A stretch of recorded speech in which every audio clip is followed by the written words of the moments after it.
if you want to be great, the burning sensation is you having to accept that you've fucked something up, not as far along in the journey as you want to be, and what you have to learn how to do. If you want to be great, you have to learn to let it burn. And even though your impulse is going to be to turn away from that, to not look at it, to soothe it by saying it's them, it's their fault, they fucked it up, I grew up in the wrong place, like whatever excuse you use to try to let yourself off the hook for not being where you want to be, instead of saying, actually, the power is the ability to let it burn. Not only is it possible, that's probably the best time to do it.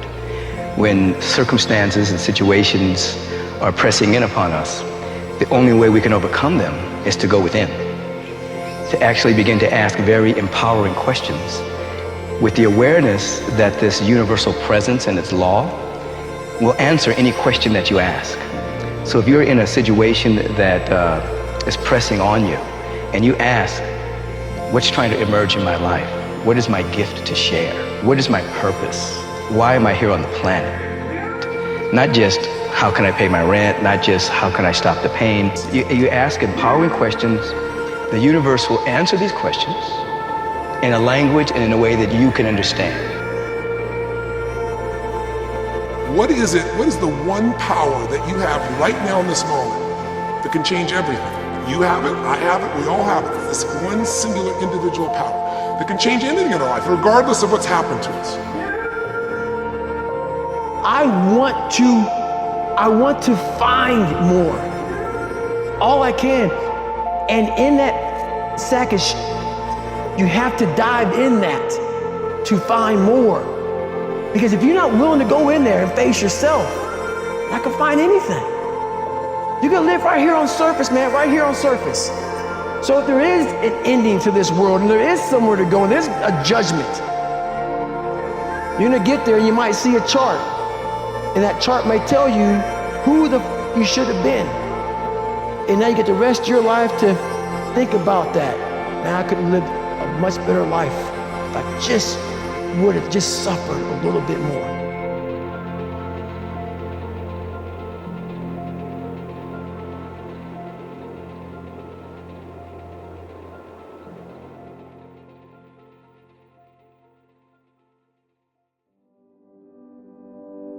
Whatever your answer is, you can do it right now, today, starting today, right? It's still possible. You can start doing that right now. It's empowering the present with the future.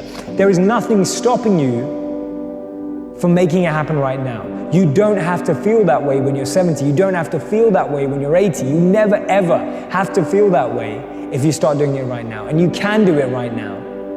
Even if it feels impossible, you can start working on it right now. You can start trying right now. You can start making plans right now because you're not there yet.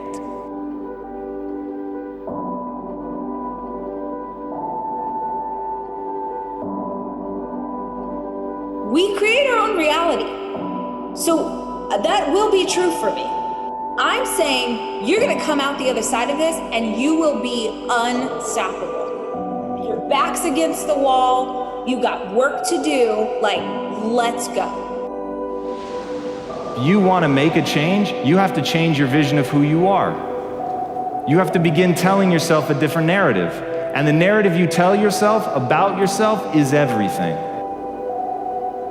It is far more fun to die on your sword than to die on someone else's. I always have this belief, if you want to be successful at anything in life, never leave the sight of setting a goal without doing something that commits you to fulfillment.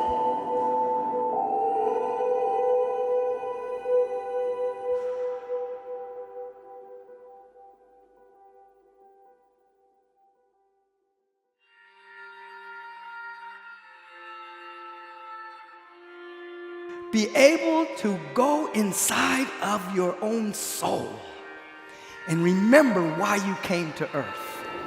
You did not come to walk lockstep in the status quo. You did not come to just adapt to how you've been imprinted. You have come to transform your life, wake up again and remember your soul call, and then be of service with effluence, generosity, giving as your inquiry every single day, and you will discover by law, the universe by law will bring you your assignments every single day. Adopt the mode of authentic being. And that is something like refusing to participate in the lie, in deception in the lie, to orient your speech as much as you can towards the truth, and to take responsibility for your own life and perhaps also for the lives of other people. And there's something about that that's meaningful and responsible and noble, but also serves to mitigate the very suffering that produces, say, the nihilism or the escape into the arms of totalitarians to begin with.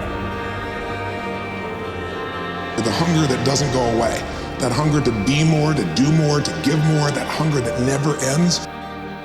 Look, when you start deciding that it's time to change, you may have to use 5, 4, 3, 2, 1 5,000 times a day, because you're pushing through self-doubt, and you're pushing through procrastination, and you're pushing through resignation, and you're pushing through fear over and over and over and over and over and over and over again.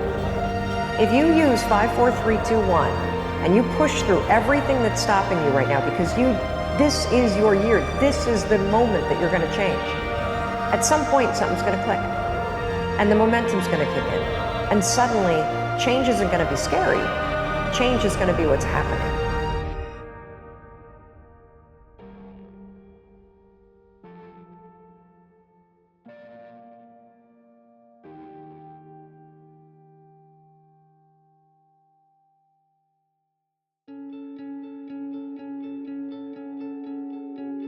Stop judging yourself through the lens of a moment and start judging yourself through the lens of 10 years. If you think of yourself in 10-year increments, like, you will blow your mind. So if you're embarrassed today about where you are, don't compare yourself even to yesterday, which may not soothe that and encourage you to push forward. Think back 10 years.